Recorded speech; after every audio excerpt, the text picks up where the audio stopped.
భక్తి సమాచారం. వాట్సాప్ ఛానల్లో జాయిన్ అవ్వండి. అన్ని విశేషాలు ఎప్పటికప్పుడు తెలుసుకోండి.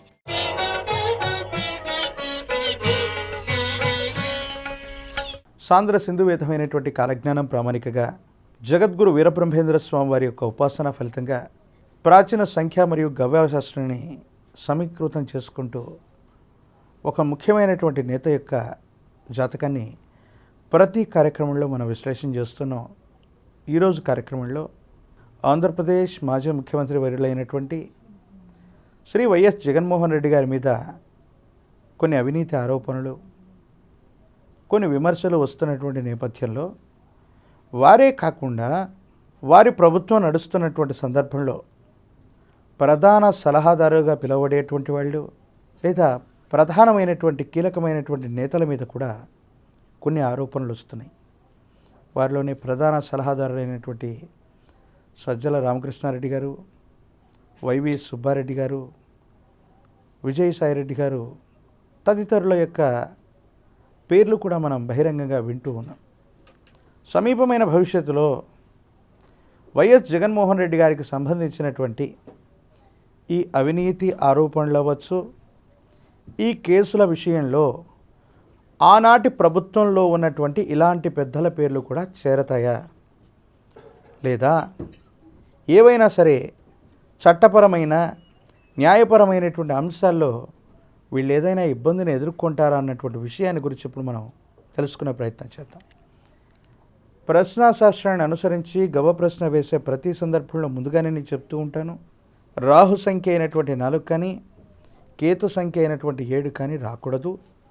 ఈ రెండు ప్రత్యేకమైనటువంటి ఫలితాలని నిర్దేశిస్తూ ఉంటాయి. రాహు సంఖ్య అయినటువంటి 4 వ్యతిరేకవంతమైన ఫలితాన్ని, కేతు సంబంధమైనటువంటి 7 మరో అంశాన్ని తెలియజేస్తూ ఉంటాయి. ఇక వేరే అంకె ఏదొచ్చినప్పటికీ కూడా నేను వాటి ఫలితాన్ని కూడా మీకు తెలియజేసే ప్రయత్నం చేస్తాను.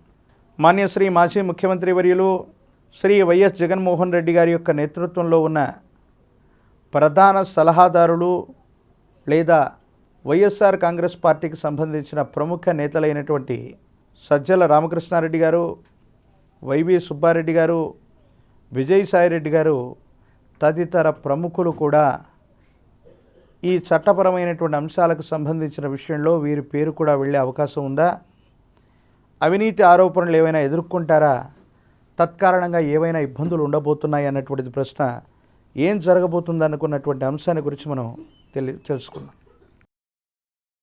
శివాయ బ్రహ్మణే నమ, వీరబ్రహ్మేంద్ర స్వామినే నమో నమ. ఓం హ్రీం క్లీం శ్రీం శివాయ బ్రహ్మణే నమ, వీరబ్రహ్మేంద్ర స్వామినే నమో నమ. వచ్చినటువంటి అంశం 5, ఇది బుధుడికి సంబంధించినటువంటి అంశం. బుధుడు అంటే వారసుడు లేదా కుమారుడు, అమాత్యుడు, తత్సమానమైనటువంటి పరిస్థితికి కారణమవుతుంటుంది. ఇప్పుడు చెప్పినటువంటి నేతలన్నిటికంటే కూడా వీరికి సంబంధించినటువంటి భవిష్యత్తుకు సంబంధించినటువంటి వ్యక్తుల మీద ఓ రకంగా చెప్పాలంటే దీన్ని మనం ఎట్లా అర్థం చేసుకోవచ్చు అంటే, సజ్జల రామకృష్ణారెడ్డి గారి యొక్క తనయుడైనటువంటి భార్గవరెడ్డి గారు వైఎస్ఆర్ కాంగ్రెస్ పార్టీకి సంబంధించిన సోషల్ మీడియాని వారు చూస్తుండేవాళ్ళు.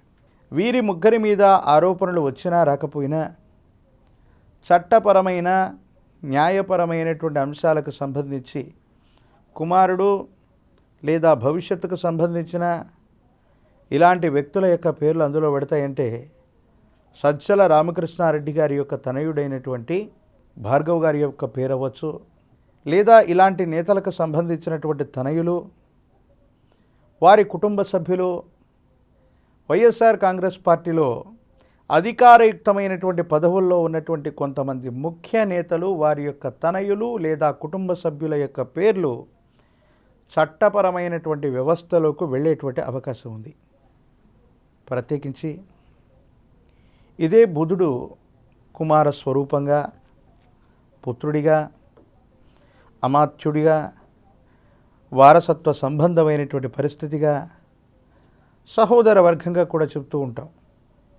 ఈ రకంగా చెప్పాలంటే వైఎస్ జగన్మోహన్ రెడ్డి గారి యొక్క సగోత్రికులైనటువంటి వైఎస్ అవినాష్ రెడ్డి గారు కూడా చట్టపరమైన న్యాయపరమైన అంశాల్లో మళ్ళీ ఇబ్బందుల్ని ఎదుర్కోబోతున్నట్టుగానే మనం భావన చేయొచ్చు.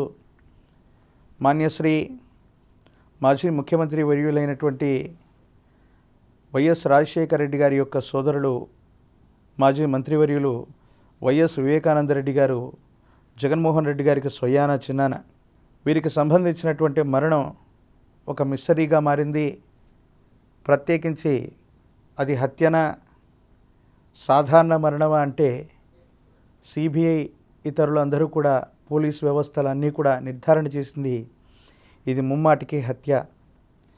ఈ హత్య వెనుక ఎవరున్నారంటే ఇదొక అంతఃపుర కుట్రలాగా కుటుంబ సభ్యులు లేదా అనుచరగణం ఆయన చుట్టూ ఉన్నటువంటి వ్యక్తులే ఆయన మరణానికి కారణమయ్యారన్నటువంటిది ఇందులో ఉన్నటువంటి ప్రధానమైనటువంటి మాట. ఆ కారణంగా వైఎస్ అవినాష్ రెడ్డి గారు ప్రస్తుత లోక్సభ సభ్యులు, వారి మీద వారి కుటుంబ సభ్యుల మీద కొన్ని ఆరోపణలు ఉన్నాయి. సమీపమైన భవిష్యత్తులో తప్పనిసరిగా ఇలాంటి చట్టపరమైన న్యాయపరమైనటువంటి అంశాలకు సంబంధించినటువంటి సమస్యలు కొన్ని రాబోతున్నాయి. వైఎస్ఆర్ కాంగ్రెస్ పార్టీకి సంబంధించినటువంటి ఇలాంటి కీలకమైనటువంటి నేతలు కొంతమంది న్యాయ సంబంధమైనటువంటి పరిధిలోకి వెళ్ళి సంజాయిషి ఇచ్చుకోవాల్సినటువంటి స్థితిగతులు సమీపమైన భవిష్యత్తులో తప్పకుండా ఉన్నాయని మనం తెలుసుకోవచ్చు. మరో కార్యక్రమంలో మళ్ళీ కలుద్దాం. అంతవరకు స్వస్తి. నేను మీ కృష్ణమాచార్య, శ్రీ బ్రహ్మపదం. జై వీరబ్రహ్మ జై గోవిందమాంబ జై.